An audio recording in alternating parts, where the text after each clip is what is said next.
后来乡亲啊，人类的灾难是一件接一件。非洲东部的国家最近这几个月，当拄到25年来上界严重的潮虾灾，恐惊会互当地粮食更较欠缺。因为一大阵的潮虾，也就是草莓啊，一天会当食掉35000个人的粮食。即卖这个潮虾是慢慢徙到巴基斯坦甲印度，而且咧挖进中国咯。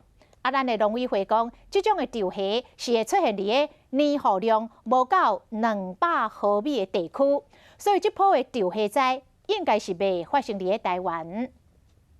草莓有人讲潮虾伫天顶咧飞，这个画面互人看到头壳皮翻白。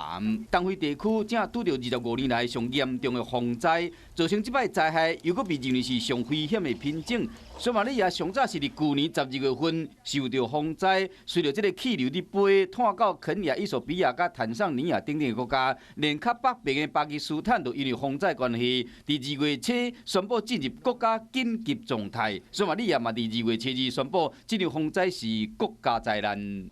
Huu ndio ule msimu tunategemea na ni kama zitatuharibia kabisa, tutakaa njaa tu throughout the year mpaka next year mwezi wa 10 ndio tutapanda. This year mwezi wa 10. 农民真烦恼，因为这潮虾、草莓啊飞过所在，树叶啊花种子会食了了。一吨潮虾密度每平方公里会使达到4000万只。一吨潮虾平均一天会使食掉35000人一天的粮食。另外，国粮食组织警告讲，这波洪灾将致使东非地区粮食危机恶化，呼吁全世界做伙帮助东非甲西非国家对付这阵草莓啊潮虾大军。咱国的农委会防检局伫昨嘛表示讲，会继续监测，因为这波洪灾应该未到台湾来。